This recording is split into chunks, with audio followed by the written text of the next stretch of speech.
नमस्कार,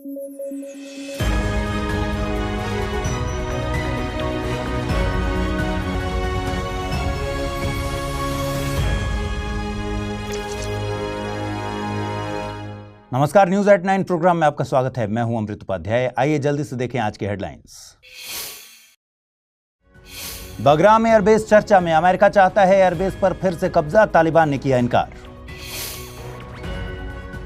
लेह में देखा गया जेन जी प्रोटेस्ट, लद्दाखियों में स्टेटहुड और 6 शेड्यूल की मांगे पूरी न होने से भड़का आक्रोश, वांगचुक पर प्रोवोकेटिव स्पीचेस देने का लगा आरोप। और चीन ने पेश की के वीजा नाम से नई वीजा कैटेगरी, 1 अक्टूबर 2025 से होगा लागू। दुनिया भर के प्रतिभाशाली युवा के लिए चीन खोल रहा है अपने दरवाजे।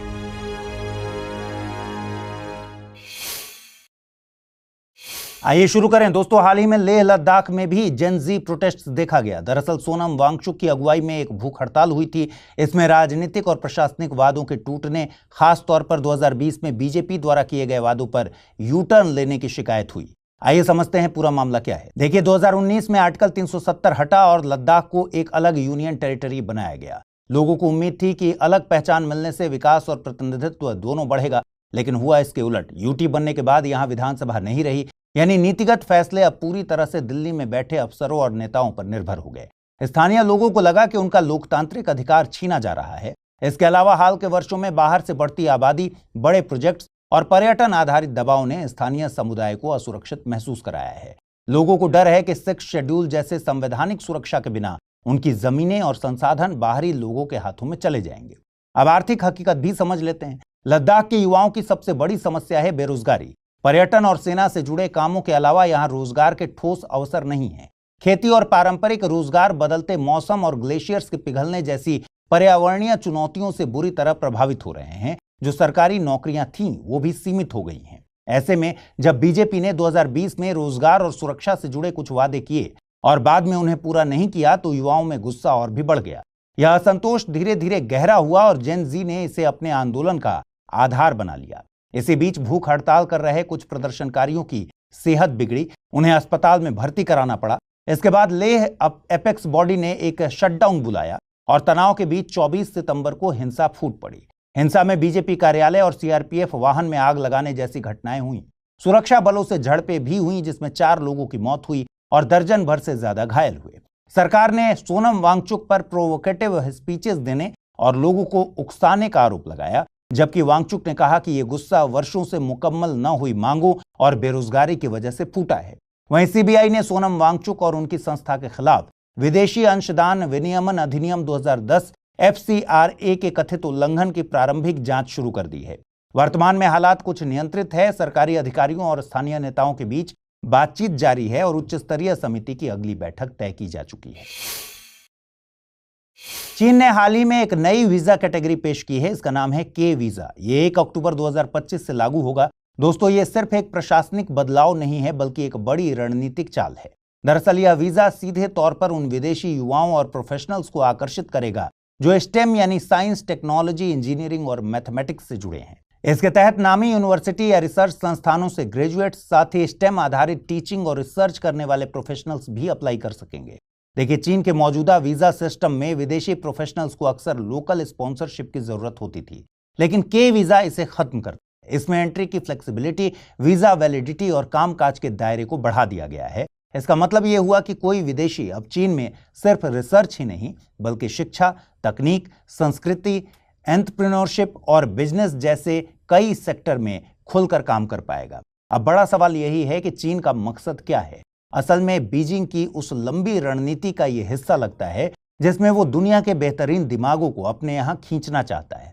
अमेरिका और यूरोप लंबे समय से टैलेंट मैग्नेट की भूमिका निभाते आए हैं, लेकिन हाल ही में डोनाल्ड ट्रंप ने वीजा शुल्क को 10 गुना बढ़ा दिया था, जिससे विदेशी युवाओं और प्रोफेशनल्स को एक बड़ा झटका लगा है। इसीलिए अब चीन इस रेस में खुलकर उतर चुका है।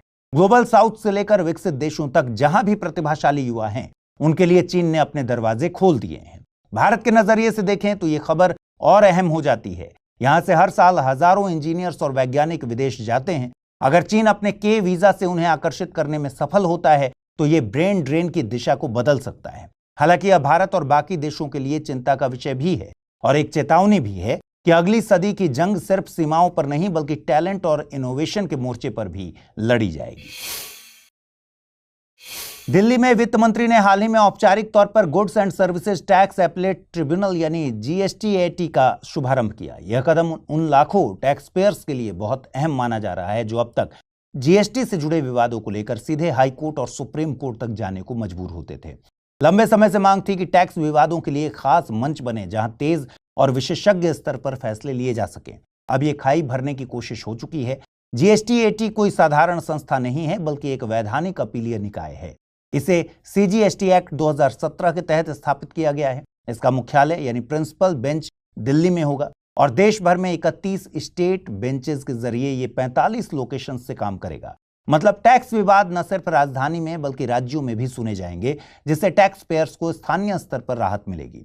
संरचना की बात करें तो ट्रिब्यूनल के शीर्ष पर होंगे इसके प्रेसिडेंट, जो या तो सुप्रीम कोर्ट के जज रहे हों या हाई कोर्ट के चीफ जस्टिस। इनके साथ बैठेंगे जुडिशियल मेंबर्स और टेक्निकल मेंबर्स, एक केंद्र से और एक राज्य से। स्टेट बेंच में भी यही व्यवस्था होगी, जहां 2 जुडिशियल मेंबर्स और 2 टेक्निकल मेंबर्स होंगे। तकनीकी सदस्यों की नियुक्ति बेहद सख्त मानकों पर होगी, जैसे कि कम से कम 25 साल का अनुभव ग्रुप ए सेवाओं में और कम से कम 3 साल जीएसटी प्रशासन में। इससे यह सुनिश्चित होगा कि ट्रिब्यूनल में बैठे लोग कानून और टेक्निकलिटी दोनों की गहरी समझ रखते हों। जीएसटीएटी की शक्तियां भी कम नहीं है। यह एक सिविल कोर्ट के बराबर मानी जाएगी, मतलब मामलों की सुनवाई, आदेश पारित करना, पेनल्टी लगाना, यहां तक कि रजिस्ट्रेशन को कैंसिल करने का अधिकार भी इसके पास होगा।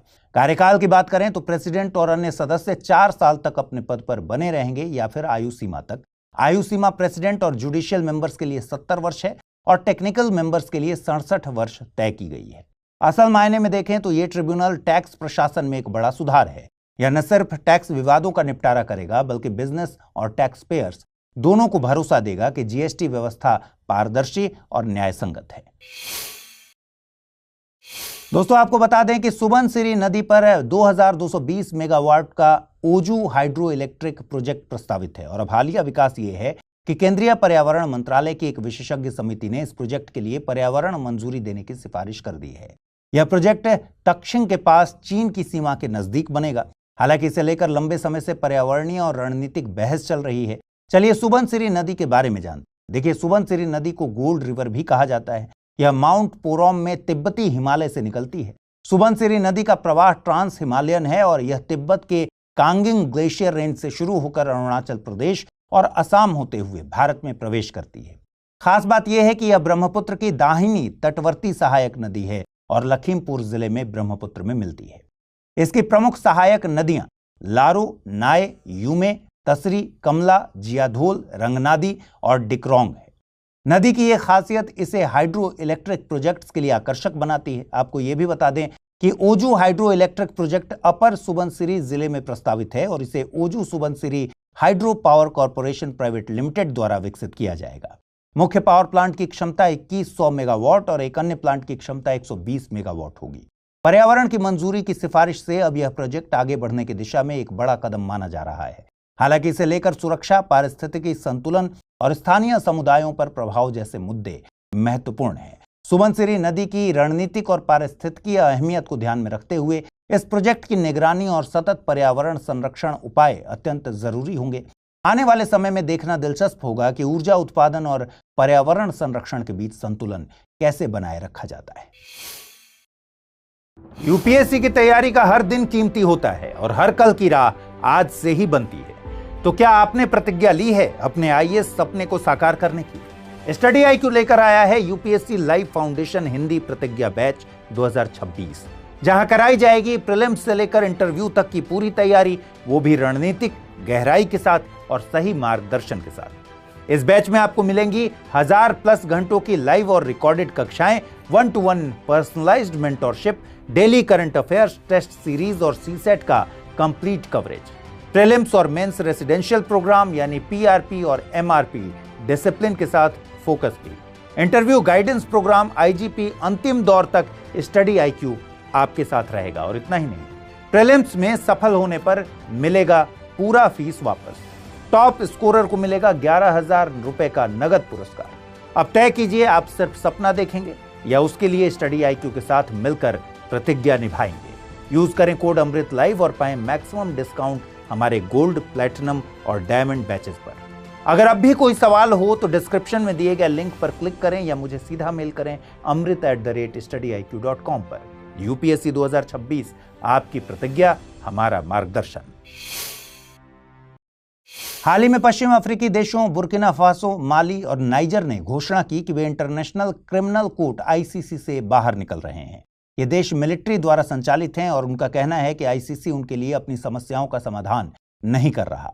आइए आईसीसी के बारे में बात करें। दोस्तों, ये अदालत 17 जुलाई 1998 को रोम स्टैट्यूट के तहत स्थापित हुई थी और 1 जुलाई 2002 से इसे आधिकारिक रूप से लागू किया गया। आईसीसी दुनिया की एकमात्र स्थायी अंतर्राष्ट्रीय आपराधिक अदालत है जिसका काम उन लोगों पर कार्रवाई करना है जो बड़े अपराधों जैसे कि जेनोसाइड, युद्ध अपराध, मानवता के खिलाफ अपराध और आक्रामकता के अपराध में शामिल होते हैं। आईसीसी में अब तक 125 देश सदस्य हैं, लेकिन कुछ बड़े देशों जैसे कि चीन, भारत, इजराइल, रूस और अमेरिका इसमें सदस्य नहीं है। अदालत का खर्च सदस्य देशों की ओर से आने वाले योगदान और अन्य सरकारों, व्यय, अंतर्राष्ट्रीय संगठनों या व्यक्तियों से मिलने वाले दान से चलता है। आईसीसी की संरचना की बात करें तो अदालत में कुल 18 जज हैं जो अलग अलग देशों से चुने जाते हैं और 9 साल के नॉन रिन्यूएबल कार्यकाल के लिए नियुक्त होते हैं, यानी दोबारा इनकी नियुक्ति नहीं होती। इसके साथ ही 3 जजों की प्रेसिडेंसी होती है जिसमें एक प्रेसिडेंट और 2 वाइस प्रेसिडेंट्स होते हैं। ये अदालत का प्रतिनिधित्व करते हैं और जजों के कामकाज को व्यवस्थित करते हैं। वहीं office of the prosecutor OTP का काम अपराधों की जांच करना और आरोपियों पर मुकदमे चलाना है। रजिस्ट्री, प्रशासन और कार्य संचालन में मदद करता है। एक खास बात और कि आईसीसी अंतर्राष्ट्रीय न्यायालय यानी आईसीजे से ये बिल्कुल अलग है। देखिए, आईसीजे देशों के बीच विवाद को सुनता है जबकि आईसीसी व्यक्तियों के खिलाफ मुकदमे चलाता है। आईसीसी तभी मामला सुन सकता है जब अपराध उस देश में हुआ हो जो रोम स्टैट्यूट का सदस्य हो या अपराध करने वाला व्यक्ति किसी सदस्य देश का हो। अगर किसी देश की राष्ट्रीय अदालत उस मामले को सही ढंग से न सुलझा सके या न सुलझाना चाहे तभी आईसीसी अपनी शक्ति का इस्तेमाल करता है। और हां, आईसीसी केवल 1 जुलाई 2002 के बाद किए गए अपराधों पर ही कार्रवाई कर सकता है। इससे यह साफ होता है कि आईसीसी के सदस्य देशों में विवाद और असहमति भी बनी रहती है, खासकर उन देशों में जहां मिलिट्री शासन है और उन्हें लगता है कि अंतर्राष्ट्रीय अदालत उनके मामलों में हस्तक्षेप कर रही है। दोस्तों, हाल ही में 6th शेड्यूल चर्चा में बना हुआ है। हमने आपको लद्दाख में हाल ही में हुए प्रोटेस्ट के बारे में भी बताया, लेकिन इस सेगमेंट में हम खास 6th शेड्यूल के बारे में गहराई से बात करेंगे। देखिए, 6th शेड्यूल सिर्फ 4 राज्यों असम, मेघालय, त्रिपुरा और मिजोरम के ट्राइबल एरिया के गवर्नेंस से रिलेटेड स्पेशल प्रोविजन है। 6th शेड्यूल के तहत इन 4 राज्यों में ट्राइबल एरियाज को ऑटोनोमस डिस्ट्रिक्ट बना दिया गया है। हालांकि किस ट्राइबल एरिया को ऑटोनोमस डिस्ट्रिक्ट बनाना है या किसका पुनर्गठन करना है, यह अधिकार राज्यपाल के पास होता है। इन ऑटोनोमस डिस्ट्रिक्ट में एक ऑटोनोमस डिस्ट्रिक्ट काउंसिल होती है। इसमें 30 सदस्य होते हैं जिनमें से 4 राज्यपाल द्वारा नॉमिनेट किए जाते हैं और बाकी के 26 वयस्क मताधिकार के आधार पर चुने जाते हैं। इस काउंसिल के पास कुछ विधायी, न्यायिक और प्रशासनिक डिसीजन लेने की पावर होती है। विधायी शक्तियों की बात करें तो यह काउंसिल जमीन, जंगल, नहर का पानी, झूम खेती, ग्राम प्रशासन, संपत्ति, विवाह और तलाक, सामाजिक रीति रिवाजों जैसे कुछ खास मामलों पर कानून बना सकती है। हालांकि ऐसे सभी कानूनों के लिए राज्यपाल की मंजूरी जरूरी होती है। न्यायिक शक्तियों की बात करें तो यह काउंसिल जनजातियों के बीच मुकदमों और मामलों की सुनवाई के लिए ग्राम सभाओं या ग्राम न्यायालयों का गठन कर सकती है। वहीं प्रशासनिक शक्तियों के तहत यह काउंसिल प्राइमरी स्कूलों, बाजारों, सड़कों आदि को बनाने का निर्णय ले सकती है या मैनेजमेंट कर सकती है। इस काउंसिल के पास लैंड रेवेन्यू का एस्टिमेट करने और कुछ टैक्स लगाने का अधिकार भी है। खास बात यह है कि संसद या राज्य के विधानमंडल के कानून इन ऑटोनोमस डिस्ट्रिक्ट पर लागू नहीं होते और अगर होते हैं तो खास तरीके के संशोधन के साथ। अच्छा, एक सवाल आपके मन में आया होगा कि लद्दाखी 6th शेड्यूल की ही डिमांड करते हैं, 5th की नहीं, जबकि 5th शेड्यूल में भी ट्राइबल एरियाज के एडमिनिस्ट्रेशन की ही बात की गई है। यहां 6th शेड्यूल और 5th शेड्यूल में अंतर को समझना जरूरी है। देखिए, 6th शेड्यूल के तहत हर जिले में ऑटोनोमस डिस्ट्रिक्ट काउंसिल बनाई जाती है, लेकिन 5th शेड्यूल के तहत ट्राइबल एरिया वाले स्टेट में सिर्फ एक ट्राइबल एडवाइजरी काउंसिल बनाई जाती है।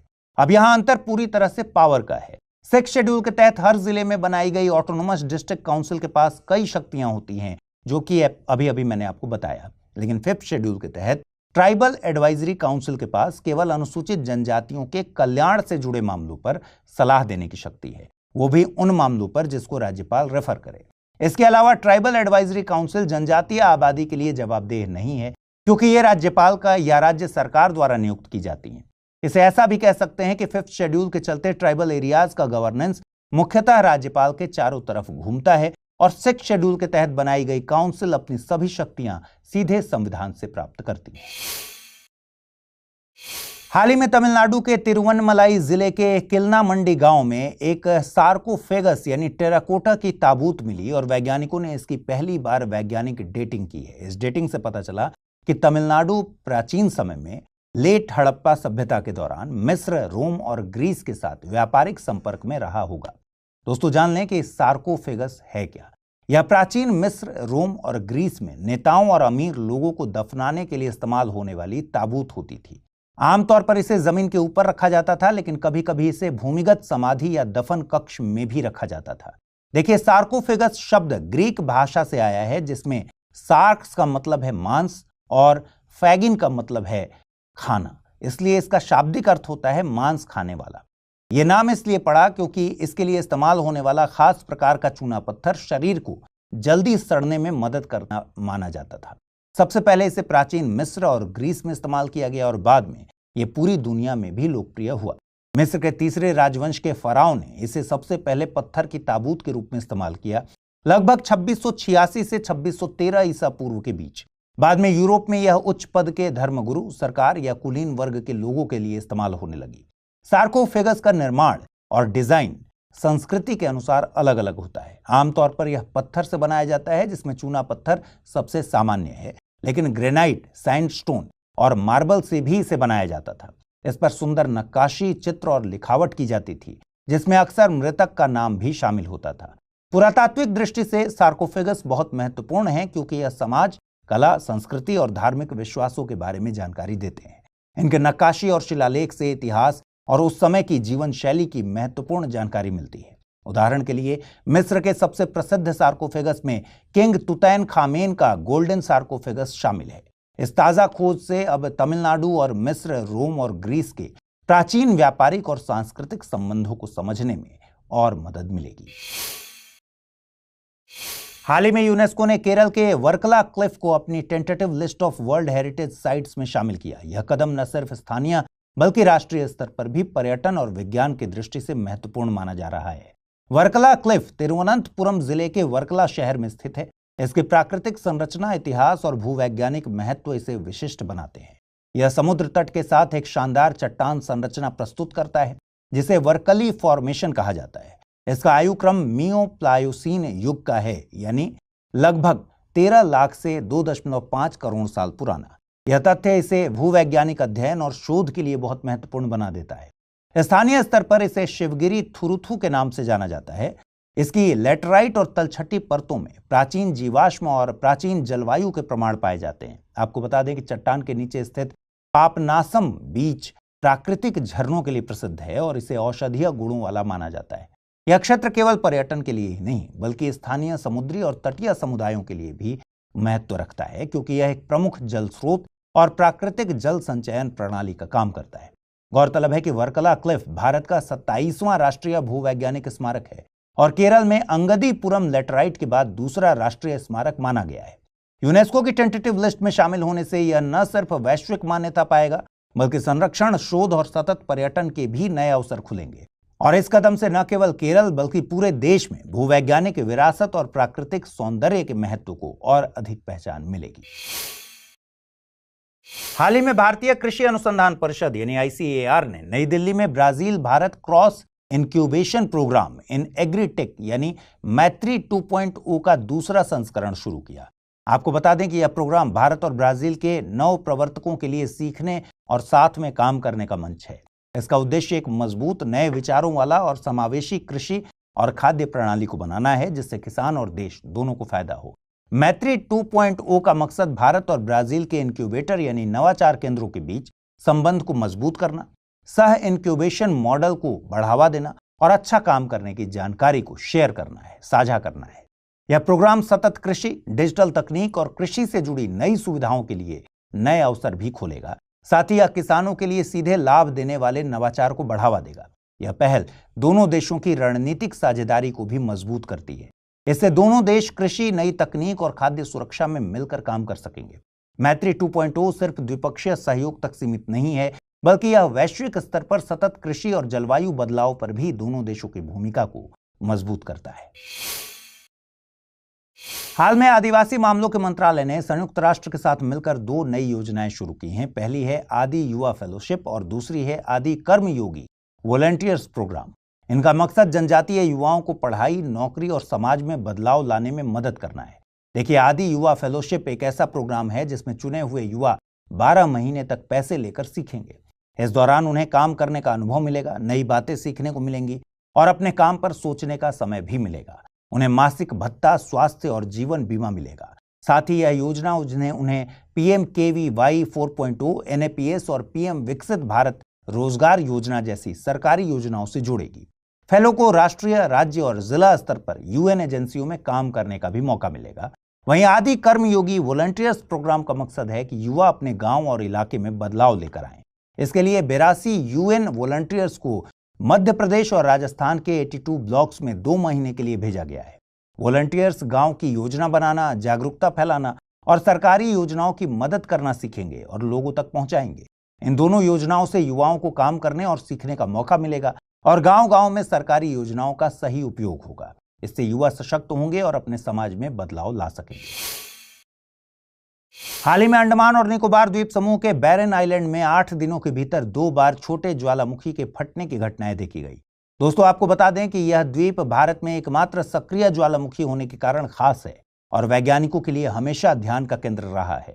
देखिए, बैरन आइलैंड अंडमान सागर में स्थित है और इसे समुद्र के बीच उभरता ज्वालामुखी कहते हैं। यह पोर्ट ब्लेयर से लगभग 138 किलोमीटर दूर उत्तर पूर्व में है और भारत और बर्मी प्लेट्स के सबडक्शन जोन के ऊपर स्थित होने के कारण यहां लगातार भूवैज्ञानिक गतिविधियां होती रहती हैं। द्वीप की चौड़ाई लगभग 3 किलोमीटर है और इसमें ज्वालामुखी का बड़ा क्रेटर है जो किनारे से लगभग आधा किलोमीटर दूर है। खास बात यह है कि यह एक स्ट्रेटोवोल्केनो है, यानी यह लावा, चट्टान और ज्वालामुखीय राख की परतों से बना है। यह द्वीप समय समय पर फटता रहता है और 2017 में इसका सबसे बड़ा हालिया विस्फोट हुआ था। यह ध्यान रखिए कि बैरन आइलैंड पर कोई स्थायी आबादी नहीं है। वैज्ञानिक दृष्टि से बैरन आइलैंड बहुत महत्वपूर्ण है क्योंकि यह हिमालय और इंडो म्यांमार प्लेट की हलचल, समुद्र तल की भूवैज्ञानिक प्रक्रिया और ज्वालामुखीय क्रियाओं का एक जीवंत उदाहरण है।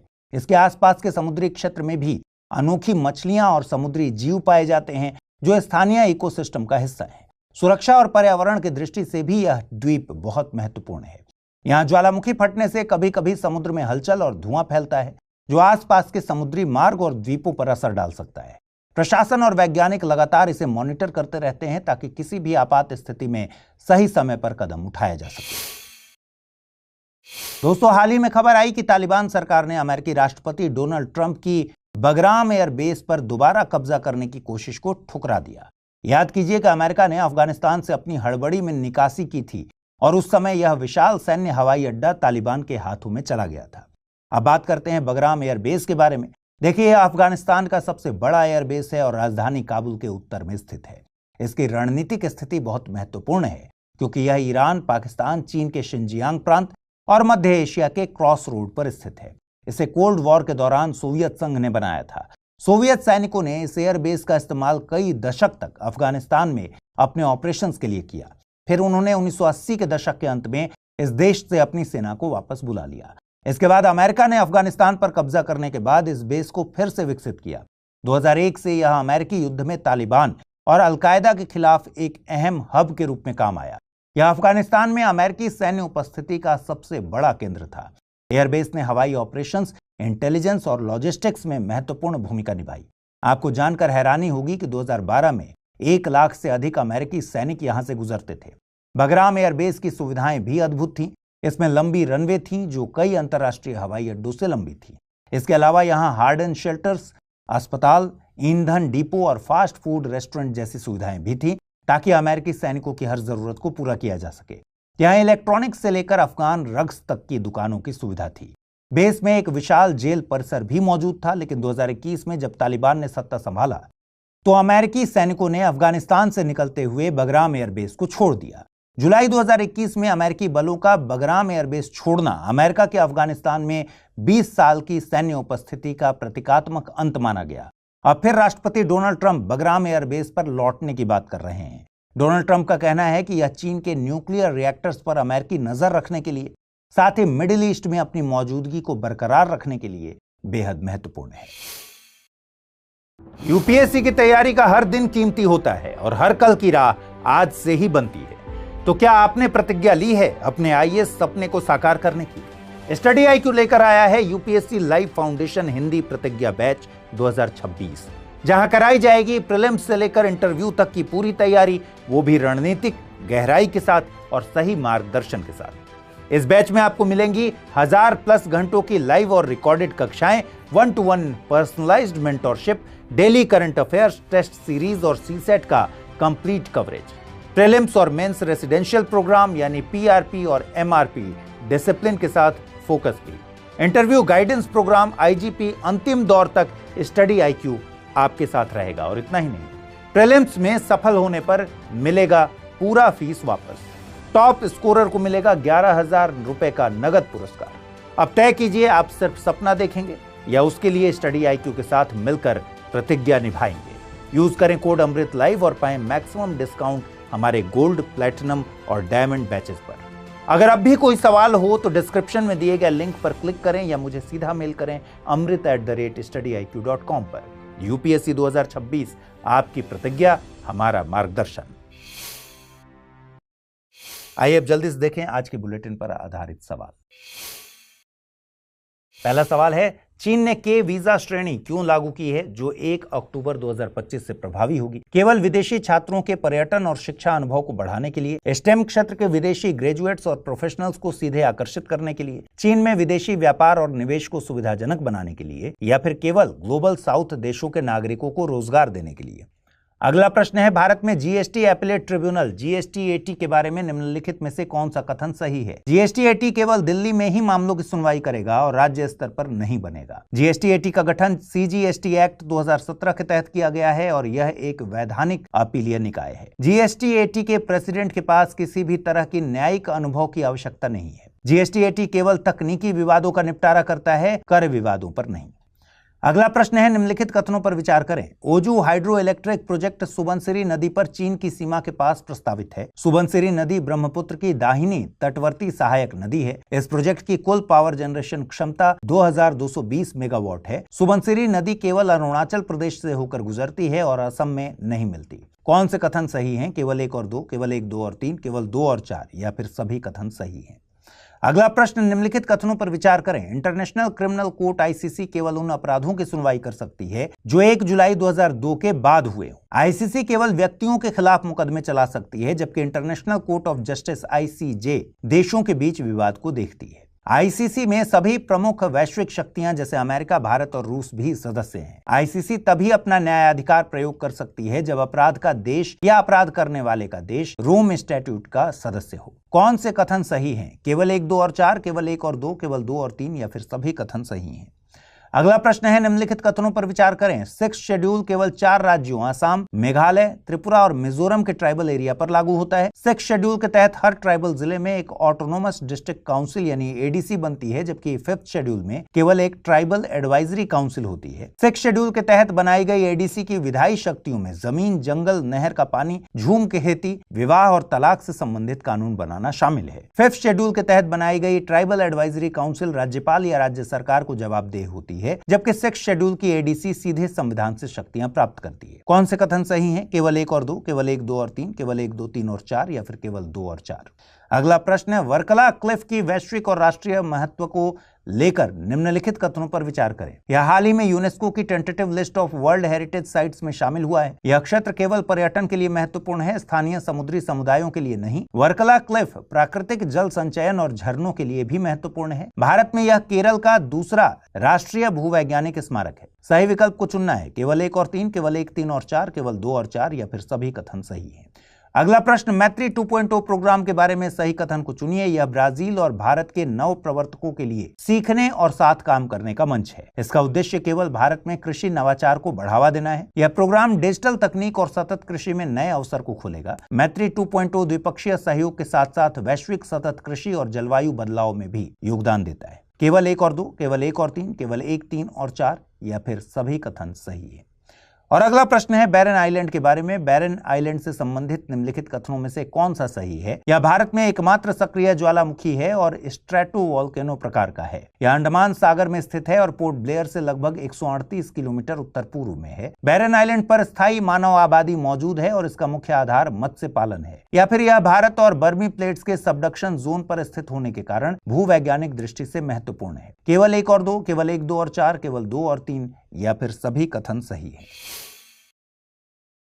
तो आज इस बुलेटिन में इतना ही। अगले शनिवार को फिर से रात 9 बजे आपसे मुलाकात होगी। ख्याल रखिए अपना, ठीक से पढ़ाई कीजिए। आज जो मैंने प्रश्न पूछे हैं उनके जवाब कमेंट सेक्शन में जरूर दीजिएगा।